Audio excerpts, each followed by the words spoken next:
Hello everybody, in today's video we're going to take this ordinary white dress shirt here and we're going to make it time to party. Okay, so let's go. Hello everybody, it's Robert Powers. 4.5 out of 5. My shoe collection. These are made of shell cord. Here they are finished up. I'm not a professional. Look how tight this is though. Very clearly here I just cut the thread in half. And here they are, all finished up. Okay, here's what we got going on, guys. I have an ordinary Oxford button-down white dress shirt here that I pulled out of my closet. I think it's one of only two that I have that are white, plain white button-down. It's an arrow, you know, fits me well, but it's not especially nice. And I got two kinds of fabric here. I think one was $2.79, the other one was, you know, for a half yard. The other one was like, I don't know, $1.80 or something. My wife just informed me after I brought it home that I guess this is the autism awareness color. Okay, I don't think that hurts the cause here. My older daughter doesn't like this pattern. She just seems to think it's way too loud, but I think that would rock. That would be cool. This is a little more like what you would normally see for this kind of, you know what I'm talking about, shirts that have a second color within the collar. And I'm gonna also add it here on the inside of the barrel cuff. I actually have seen some also with it, you know, on the behind the placard as well, but I think I'm just going to do the top and bottom. So this is a little experiment. This is just for fun to turn this into a cool weekend shirt. So never done it before, not really sure what I'm doing. So let's get started. First of all, the fabric that I purchased these at Hobby Lobby. They were 40% off. And this, what does that say? Porcelain Paisley number 2717, I guess is the pattern. And this is 100% cotton. It's kind of cool, right? Isn't that a beautiful pattern? And so this is a cotton shirt, so I don't have to worry about any discrepancies and shrinking and, you know, washing and stuff like that. And normally I think both of them were about $9 a yard or something like that, and I got half a yard, which is a ton. This one is also 100% cotton. I was looking to see if there was something on it. I don't really see much, but anyway, I think I'll start with this stuff. Okay, so step one, laid the collar out flat. You know, kind of put some tension on it. And measured from here to here. My neck size is 15.5, but this is a little bit more fabric because that's 15.5 to the buttonhole, so it's like 17. This is 18.5 inch wide fabric. This height here is about 1.5 inches, a little less than 1.5 inches. So if I add a 1/2 inch on the top, 1/2 inch on the bottom to roll the fabric, I think that means I need, I don't know if you can see the mark, but 2.5 inches. Measured, made several marks with the chalk, and then I'm going to connect them to have a cut line.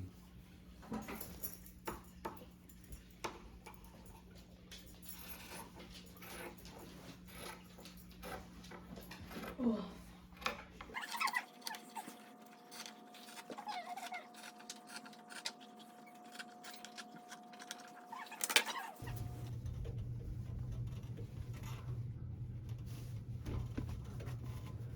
What I'm learning is that sewing two pieces of flat fabric is actually usually fairly easy. What I'm finding out is what's difficult is when there's tension in it. So I think what I'm going to do is I'm going to fold this over and I'm going to iron it in place. So I'm not trying to, you know what I mean, hold the fabric while I'm sewing it. So it should stay.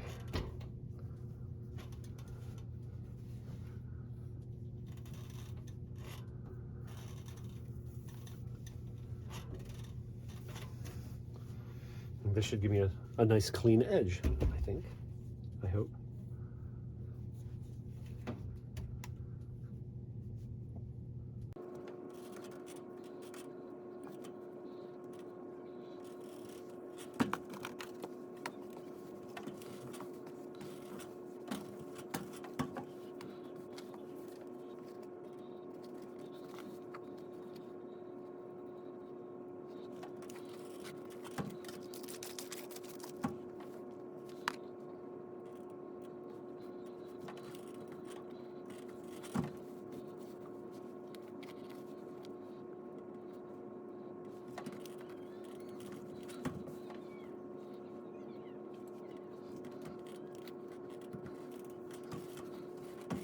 So here it is. You see the edge folded.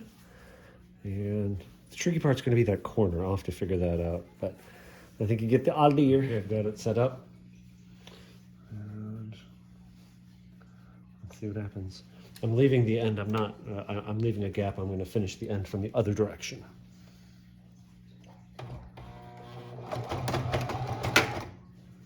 That didn't sound. God, son of a mother! You piece of. Let's try this again.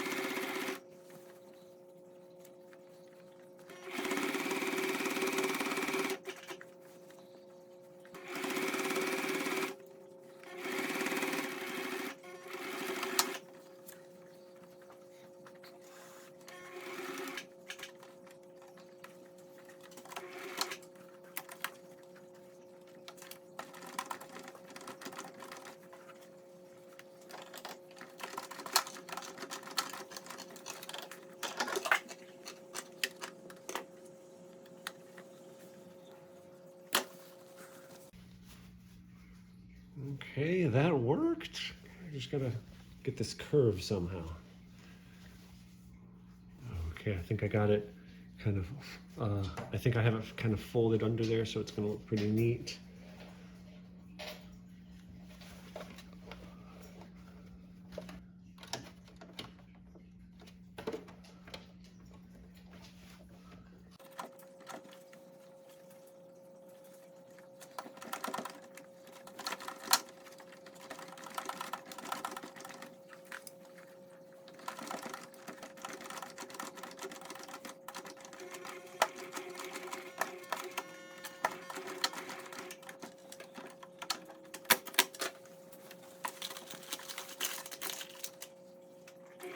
Son of a gun, is it still? Oh, it's still stitching. I thought I lost the thread.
Whew. Interesting, huh? I think that worked.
think I did it. Forgot to turn the camera on. I already made that stitch around there.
What do you guys think? It's all done.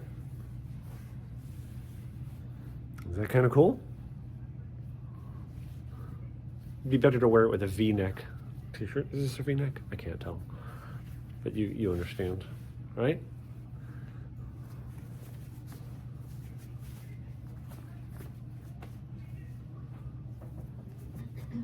That's kind of cool, isn't it? That's a beautiful pattern too. I've been into paisleys a lot. You'll see a lot of my new ties I've been getting are paisleys as well. How about I pair this with a sport jacket?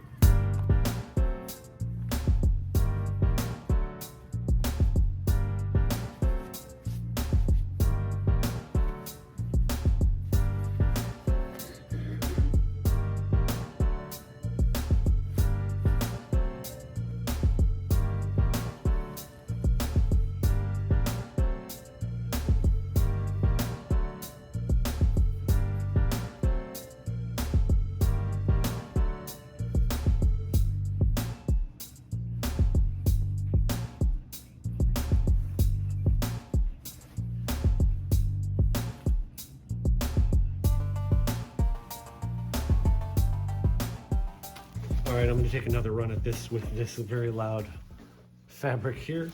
And normally I think my ideal fit is like a 15.5, 34, but I tried this on, it's a 16. This, even though to me the neck size is more critical with a button down collar where you're wearing a tie. Now I'm not going to be wearing this with a tie, right? So I'll show you what I do to keep I generally don't like wearing non-Oxford collars without a tie, but I'll show you what I'm going to do about that. But if I'm not buttoning, the neck size is not as critical. Milano is not as extra slim, but like a trim fit, slim fit for Brooks Brothers. So I tried it on and this does fit me, and I believe I did pay full price. So this $109 dress shirt was a full $12. And so you always check around the collar for stains and for wear, and then especially the end of the sleeves. If the person's right-handed, it'll be the right sleeve that has more wear. This is in like really beautiful condition. Plain bright white dress shirt, nice tight cotton weave. Love Brooks Brothers. So first, let's lay this out. I need to measure. When you stretch it out, you know, this part is kind of flat. It kind of curves, but you see it actually gets a little bit narrower here. So I'm just going to measure that height of this and measure the width. And then I'm going to cut a strip of this to match.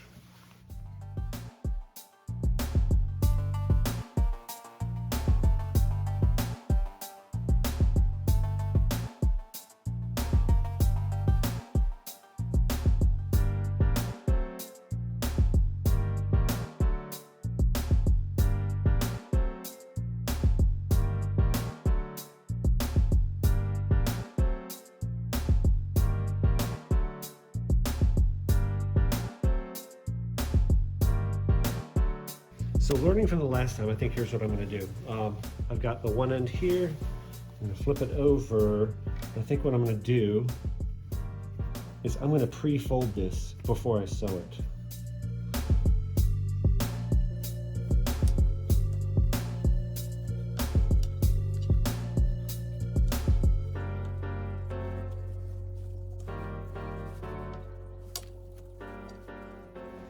Okay, I think I've got the edge rolled all the way over, all the way around. From doing my first shirt, what I figured out is that where you stitch, not so much on the collar is not critical, but you'll see on the sleeve it is. In other words, you can see the line of stitching on the end of the sleeves.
The bobbin ran out. Luckily, it was just right near the end. I just have a couple inches to stitch. Let me reload that.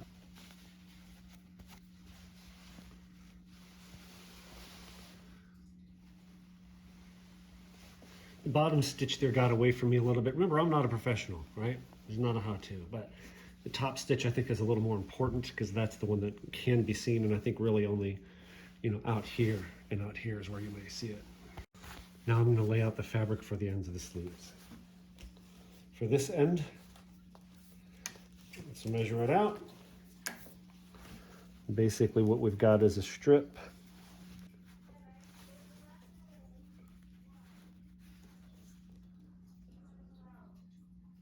Ten and 3/16 inches.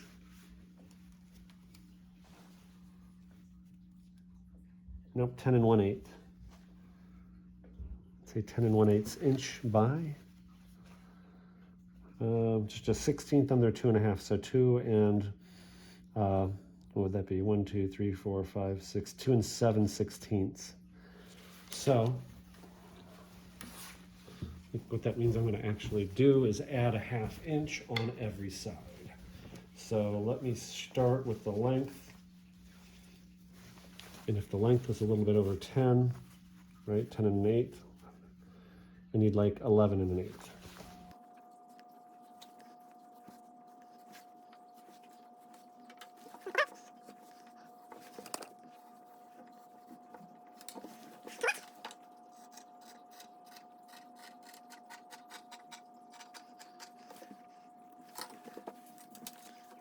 Oh, look at this. It's like 19 inches. It's like an inch short of, an inch and a half short of being able to do 2. Oh well. So 11 and 1/8.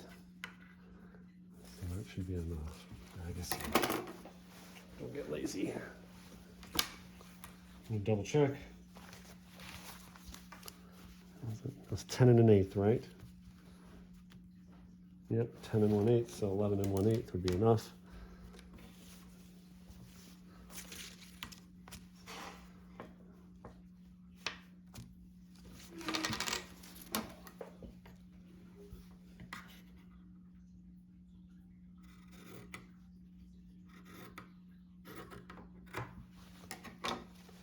And again, I think the hard part here is making that curve. So I'm going to go down, iron that in, then copy the curve. Step 1 is to mark the radius with the chalk by matching it up with the shirt. Then I'd say what you're doing is you're cutting almost like you're just cutting a 45-degree, but you see a little bump there. So it's like I'm going to cut a 45-degree corner off with the cut hitting that corner, but instead of the cut being tangent to the corner, I leave an edge that is, I would say, about 3/16 of an inch, somewhere around a millimeter, maybe a little more. Now the objective is I'm going to iron it over flat, and I can use a little bit of this iron tape.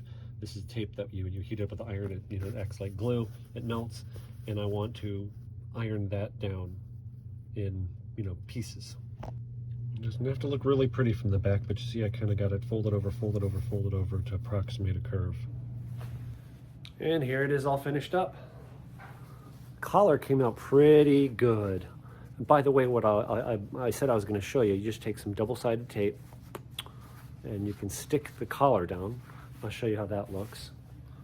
Sleeves, pretty good. I'll show you the part that's like I'm not happy with. Where I started and stopped stitching, maybe I could trim that a little bit, but the only other thing is if you can see the radius on that stitch doesn't match the radius on the shirt.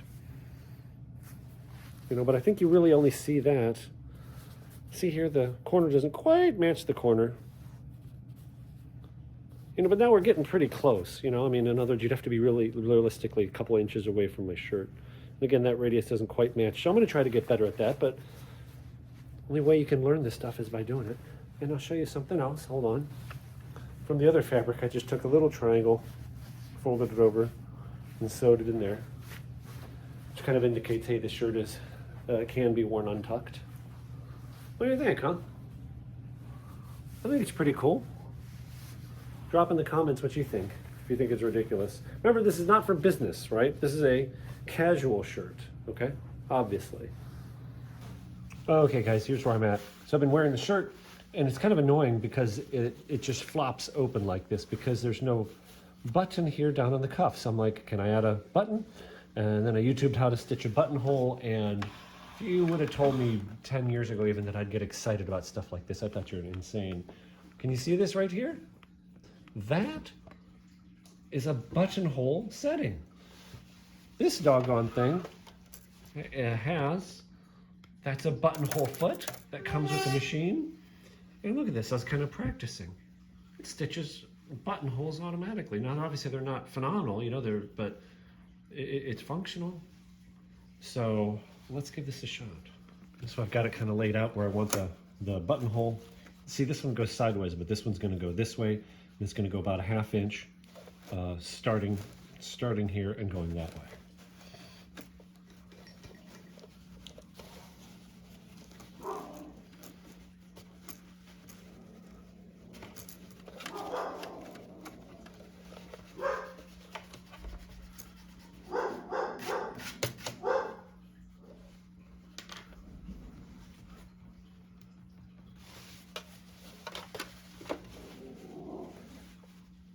And then you push this little lever here.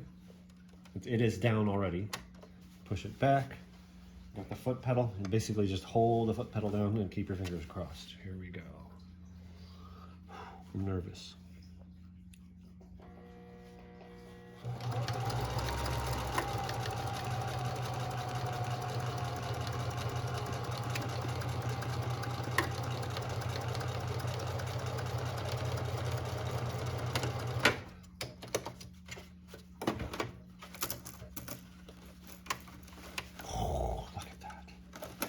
Unbelievable.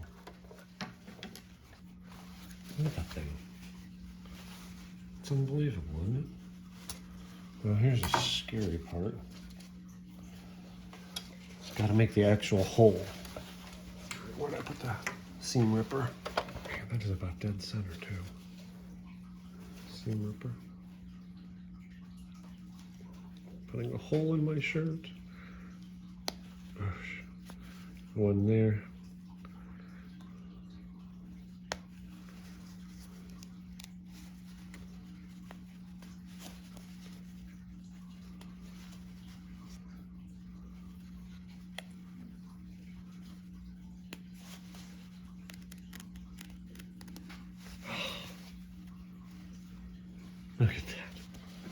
All right, now I got to put a button on the other side.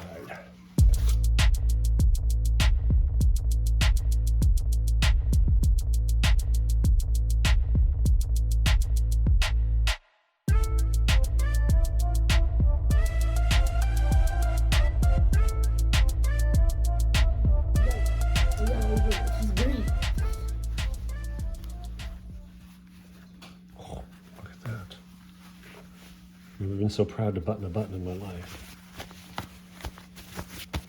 Now look at that, huh? Look how that stays versus, you see how this kind of like flops open, right? Do you see that? Can you tell the difference? Here, let me turn around. See the difference in sleeves? This one looks nice. This one's like all over the place. That's cool. Never been so proud of a button in my life. Buttonhole number 2. Obviously, it's no Milanese buttonhole. There's the second one.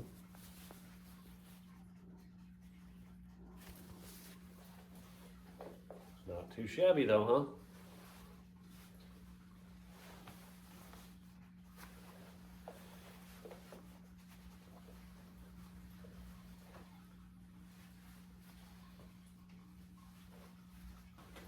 And as far as the collars, this is a 3M.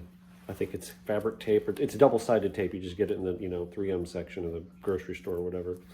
Cut off a couple strips. I like to do a little bit bigger than a, like a rectangle shape. Doesn't have to be exact.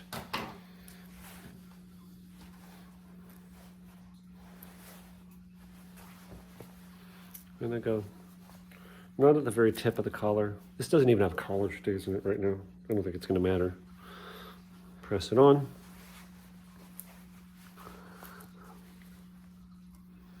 Like I said, kind of close to the end. Press it on. Peel it off.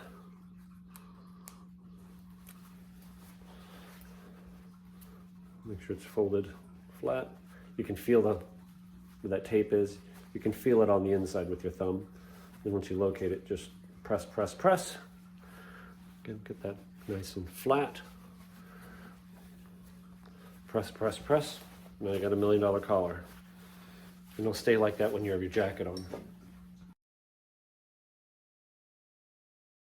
And one more here.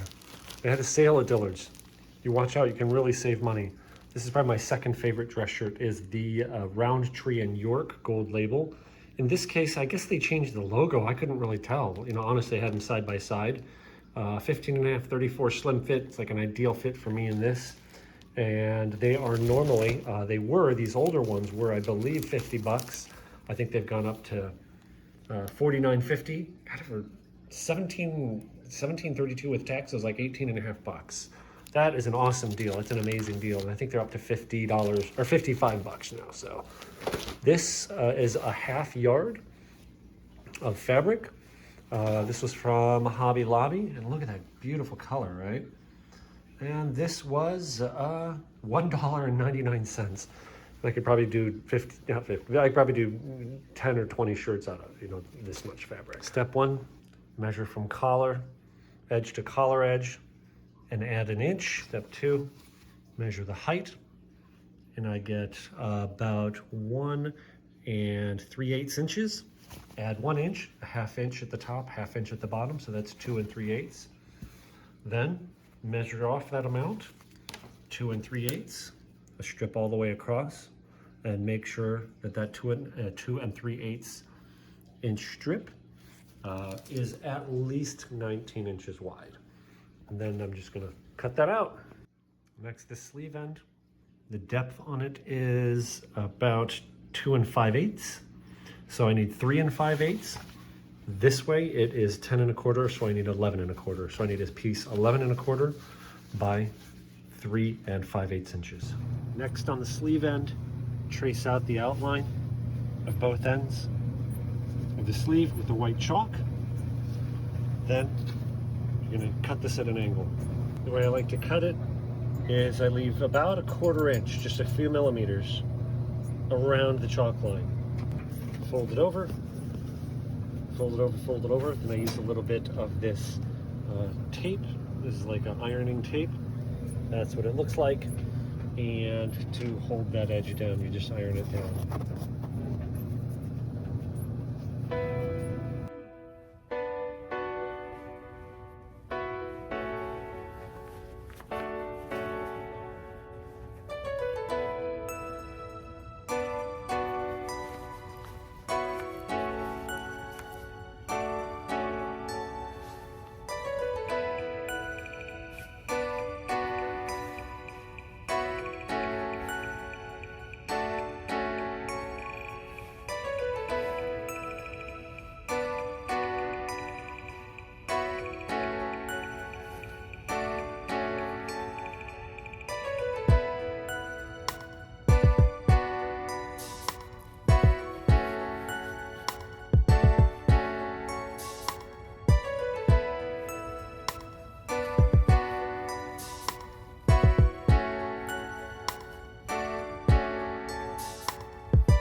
If you enjoyed this video and want to see more like it, go to my YouTube page, Robert Powers, and then click on playlists. And from there, you can go to things such as before and after videos, where you'll find a whole list of videos similar to this one.